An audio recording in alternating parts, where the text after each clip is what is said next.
www.mosconi.co.uk.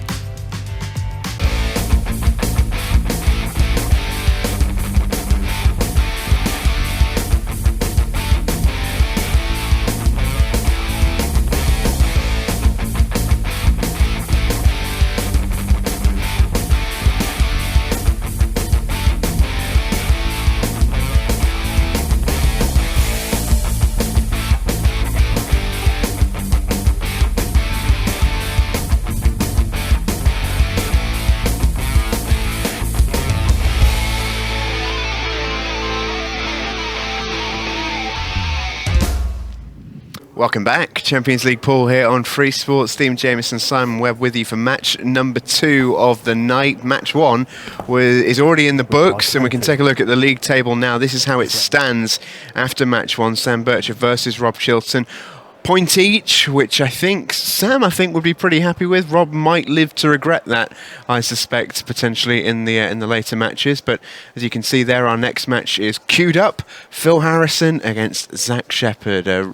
A former world champion against the current Welsh international. It's a great matchup for any tournament, and great to have it here in the Champions League as well. Always lovely to see Phil play. He's such a firm favourite in the pool community, so well respected for his game. I think that's very well put, actually. Yeah, very well respected in the pool, isn't he? Not the best opening break though from Phil. I have to say that opening match was so tight the break line. that really could be setting the tone for the night. Just got a feeling that tonight's group could be tight all the way through. He's a little unlucky to going off there, is Phil. Wasn't totally user error, but he will feel he could have done a little bit better on the occasion. Zach has ball in hand behind the break line and is away on yellows. And, a good chance for him here. Just what he'd have wanted. Decent opportunity, yes. The yellow at the bottom of the table, there's two that's near the 2 reds. If that goes to the bottom left-hand pocket, then this is sort of a route he can definitely find. If it doesn't, then he's going to have to cannon that yellow. Looks very tight. I think it probably does sneak in.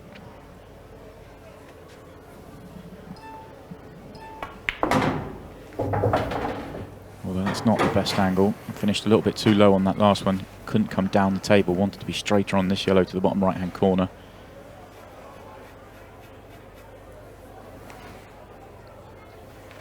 White's tracking towards the red in the bottom left-hand corner pocket. He's going to have to do something. Raise the butt of the cue and forces the missed pot. A grimace on the face of Zach Shepherd.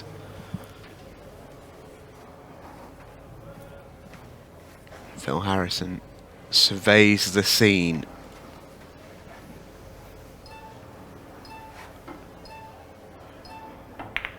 We have seen Phil in one shootout before. Played in the 4-1. Wasn't his night. He played okay in patches, but struggled a little bit with the 20 seconds a shot. It'll be interesting tonight to see how well he settles with the 20 seconds. We can already see he's using a lot of the clock on his shots so far.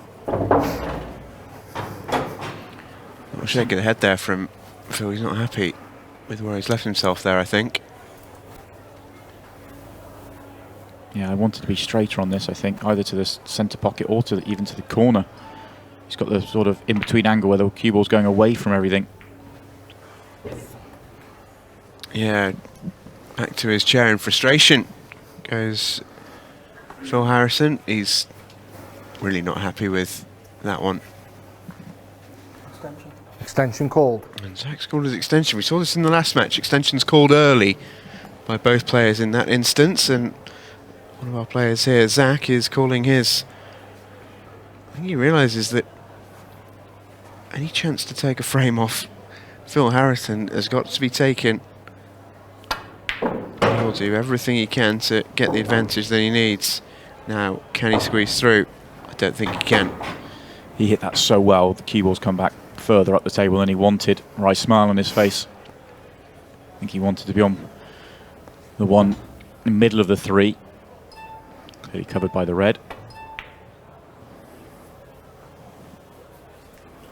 It's an extension burned in that sense. Well, it's a missed pot, but it's covered the pocket, making it tricky for Phil. I think Phil's just had a quick look to see if the red nearest his hand, can he play this off the jaw, off the yellow, to open up the pocket? Looks to be just about enough room. He's had a good look at it, hasn't he? We potted it too clean, and you can see he can't believe it. And he was trying to be really precise, actually. I was thinking play it off the jaw, off the yellow. He was actually just trying to feather the yellow just so it moved out the way. So he didn't want it to move on and off the cushion, get in the way of the red. He just wanted to sort of brush it across the table. Now maybe looking at the skill shot. Red onto yellow, trying to make the red as well. It's more of an option, I feel, in this rule set in particular, because you don't get punished necessarily for missing it. Does favour the brave. And the red isn't going to tickle over, so Zach Shepherd to the table.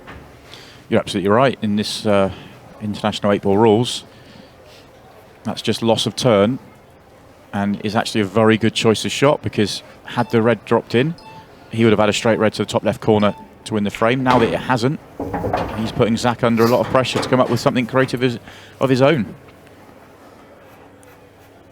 Yeah, it's a devilishly tough shot, isn't it? Well, it looks like he's going to cut this back as a skill shot. He's tried, and it's the same principle, actually, that Zach's played with. If he makes it, great. If he doesn't, he's covering the pocket. Phil's going to have to cut this the other way. Bottom right-hand corner.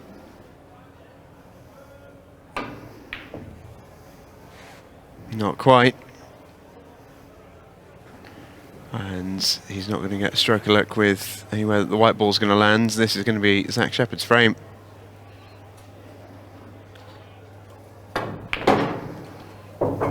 Oh, we built it up to be probably the toughest and most difficult group to call that we've had so far, with our sort of highest average standard of player. I'd probably say it's been the jumpiest group so far that we've seen of all three nights here in the Champions League. Yeah, you'd say they're not one of the four players has settled just yet.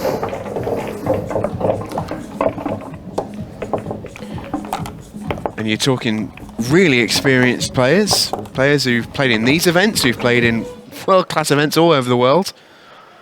Strange one.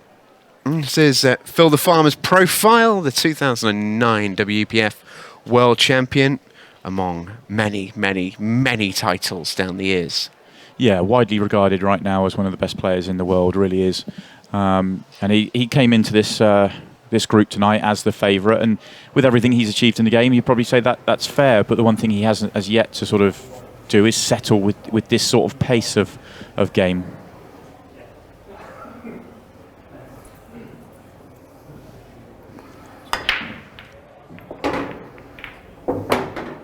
Foul break.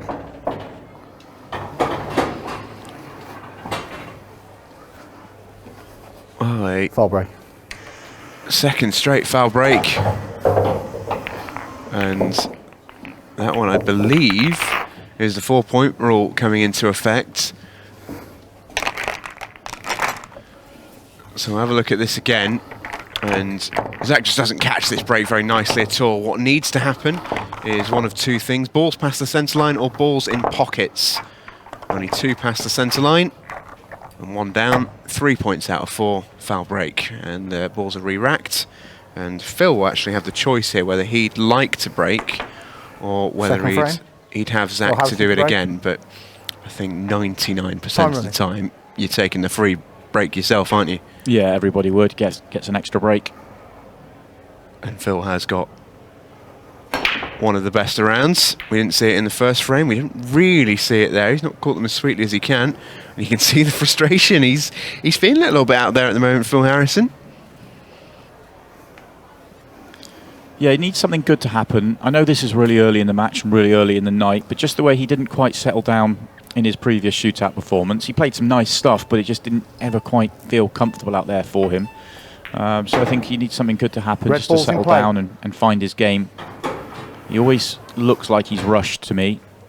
Although that's not the best first shot from Zach. He really needed to land on this red at the top of the table, because now he can't pot it from here. It's going to be a really tricky ball to come back and land on again. Yeah, it's not the rest of the reds he's particularly worried about now. It's he now has to land on that red, and it only goes to one pocket.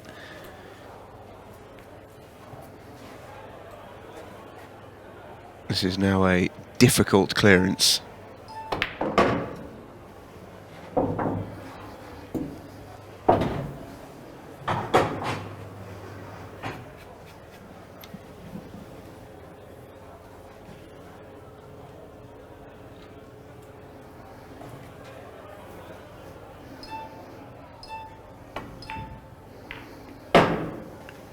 That's a decent nudge. I say it's a decent nudge. He's come around to have a look to see whether the yellow's got in the way in the red of the middle of the table, and that wry smile probably tells me that it has. It was a decent enough nudge to be able to be on the red to the bottom right, but solved one problem, made another. Oh, lovely. But how do you pot the one by the black and get onto the red at the top of the table? Not sure that's possible. I've got my protractor out, I've got a compass out, I can't see an angle. I think he's just going to have to get the red across to the right-hand side of the table and come up with some sort of back double to the bottom right-hand corner. Or he's going the other way. He's tried to double the first red. He played that shot because he was thinking if he catches a yellow, it would be more chance of making it, but also the red could get in the way of those yellows as well if he doesn't make it. That was a chance that always looked like it was going to get away from Zach. Never quite had the cue ball from when he landed off angle on that first shot. Yeah, he did well in a way to get it as far as this, but actually it won't particularly help him, because as we saw sometimes at certain times in the first match, and we've seen countless times over the weeks, months and years of poor and free sports, the further you go into a clearance, the worse the results if you hand the table over to your opponent.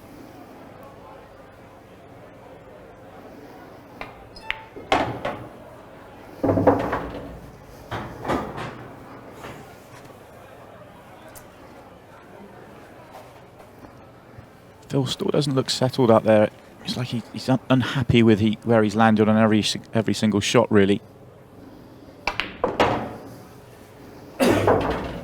He's absolutely perfect here.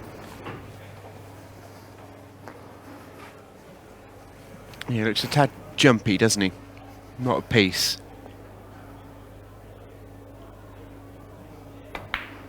I think part of the problem, he is a player that likes to come around and check the angle he wants to leave on his next ball and where he wants to be. The problem with 20 seconds a shot is you can't always do that. You can't travel around the table that much. Yeah, not unless you bring your running shoes. It's true. And yeah, once again, he's just finished awkward. He's thinner on this than he wanted.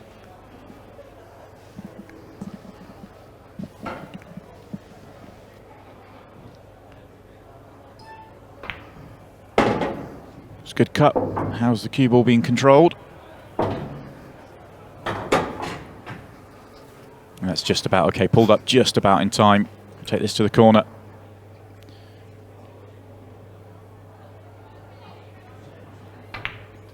Excellent black as well. And Phil Harrison Des managed to get his first frame on the board. Frame.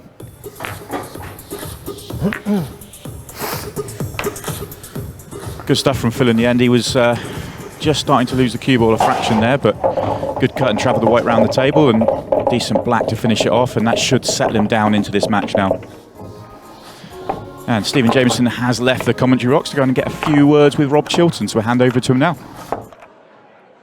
Yeah, Rob, it was an interesting first match, wasn't it? There was your first experience of shootout pool in this tournament. How did you find it? Very fast.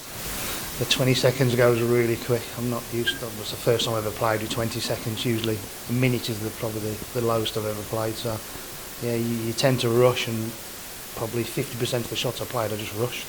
it's quite difficult to get used to. Do you feel like you now got your Right. feet under the table in that One sense frame now, at all, least? time Yeah, I running. won't look around as much to try and look at a finish. I'd rather just, I think you have to play an instinct rather than try and map a finish out, which I like to do. And I think Phil's the same, he's looking round, but you haven't got time to look round at that. You just, Pleased in that sense to get a point on board then. It's not a defeat at least. no, I was happy in the end of the point, yeah. Probably Sam would be the same as well.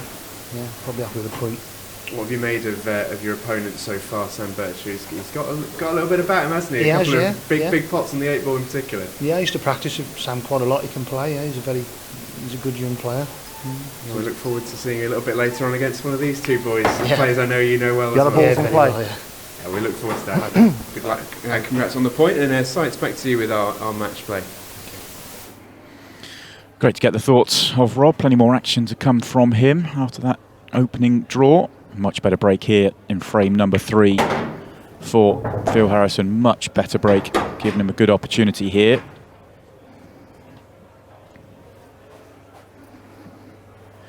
Although he's just run into a slight problem.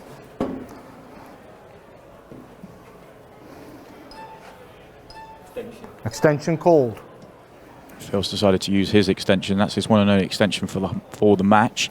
This is a much thinner cutback than he wanted.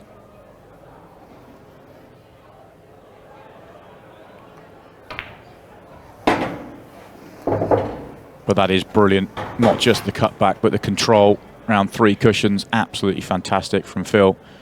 Back into perfect position.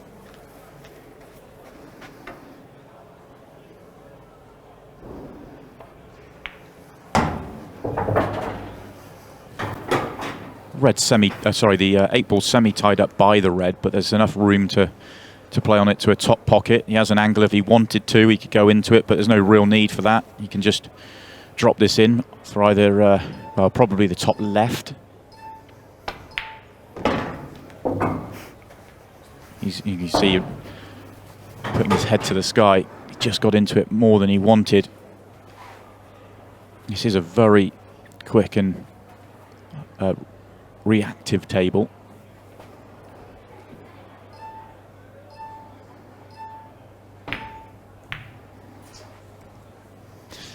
And he misses the 8 ball by some distance, which will really frustrate him, because as awkward as he landed on it, he's missed this by quite a long way.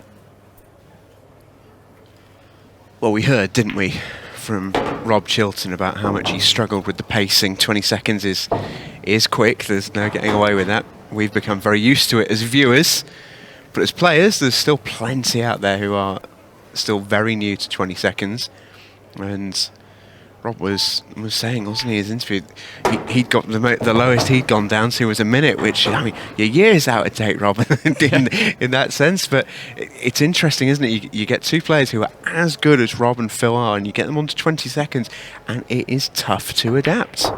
I actually thought that Rob would adapt relatively well. I actually remarked on it in the match. I thought that 20 seconds wouldn't be a huge problem for him, but if you're not used to playing with 20 seconds, there's one thing to play quickly, but if you have to play every shot in 20 seconds, it's a whole other ball game. I can tell you the quickest I ever played was 45, and that felt quick enough. So 20 really does put the players under pressure, but I love watching these great players playing under pressure, so I'm a big fan. Zach's just run into an awkward position. Looked like it was going to be a simple run out for him. One good pot required. Oh, that is a good pot as well. Make no mistake, little tap of the knee from Phil Harrison too. He appreciated that one. Not dissimilar actually to the 8 ball that Phil missed. Very true. And if we're looking at the pace of play and the shots, I actually think that Zach Shepherd may have an advantage tonight. He's the one player that's played a number of shootout events. Okay, we've seen Phil in one, but Sam and Rob Chilton, they've not played any. So maybe an advantage there for Zach.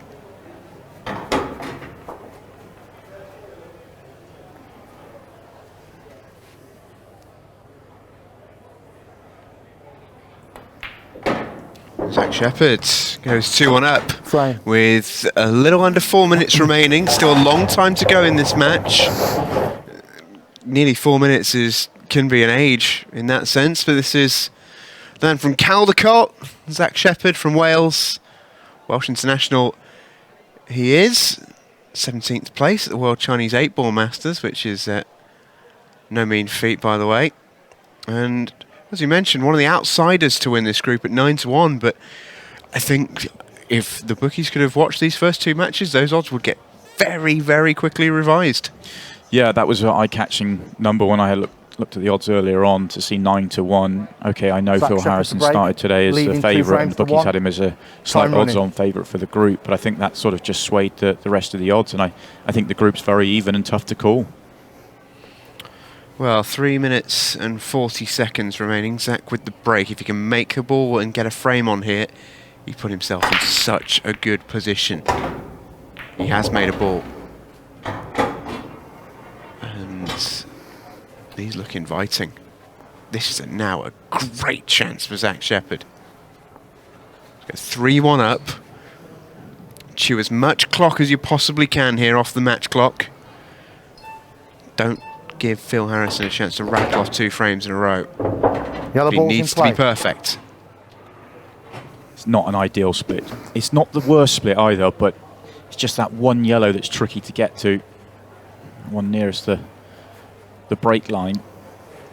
I think he was hoping to leave an angle on the one he's next to now to try and do something with it, and he's just travelled a fraction too far down the table. So much so. And he's ended up missing it. Phil Harrison leaping to his feet. Phil doesn't need to rush. He does need to be mindful of that set clock or match clock, because he needs to win this frame to get a point. Turns on how aggressive he's feeling. He knows he's got the next break. It's very, very possible to reel off 2 frames in 2 and a bit minutes. I just get the sense with how Phil's found this first match, he's just desperate for a chance to get a point, get himself on the board and go from there, but he's not going to find it very easy if he misses a shot like that. Yeah, I think for Phil, though, because that first match was a draw as well, the fact that if he got a point in this match, he knows qualification's still in his own hands. So he's would be happy with it, I think. And if you're in Zach Shepherd's side of the table, the point would now be disappointing because his opportunity is here to win this match. Yeah. Yeah, this has to go now if you're Zach, I think. It's still not a gimme of a finish, but if he weren't to take the win from here, he will be kicking himself.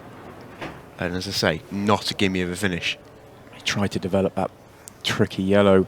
Interestingly, he went direct for it. I thought he might play top and side cushion into that because it was a bigger target. He's just missed the cannon, and now he's in no man's land.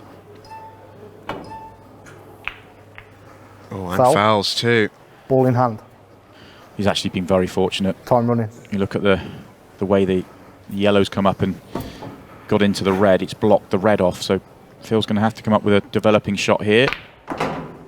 And that's just come out nicely enough. It bounced far enough off the cushion. Well, I think if you'd have, speaking of odds, if you'd have asked me at the start of tonight and said what will be the results of the first 2 matches, and you'd have said 2-2, I'd have been very, very surprised. But we are now staring that in the face.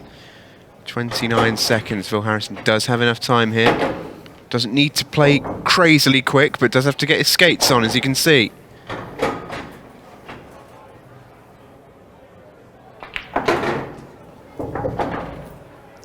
Needs to make sure he comes off this yellow. 7 seconds for a point, Phil Harrison.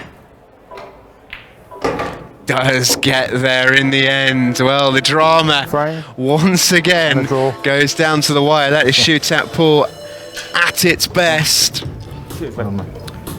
It was neither player at their best, you have to say, particularly that man there, Phil Harrison.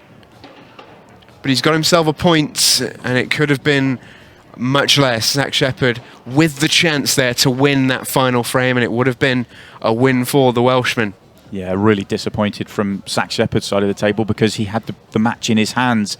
He just needed to get one good cannon. Even if he'd got the cannon, even if he misses the cannon but lands on his next ball, pots 2 more shots, we could see with Phil potting this black or the 8 ball with the 1 second left, or as the last second ticked down, he would have had enough, wouldn't have had enough time. So a sort of match gone from Zach's side of the table, but Phil will be very happy to get a point on the board.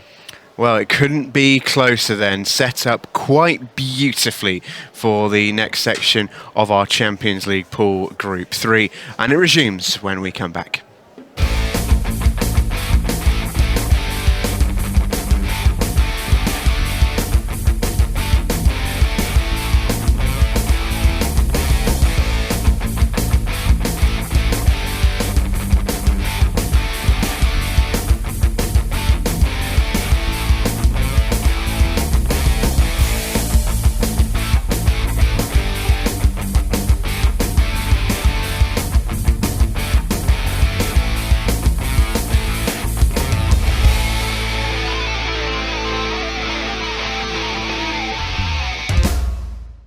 This programme is brought to you by vinny.co.uk.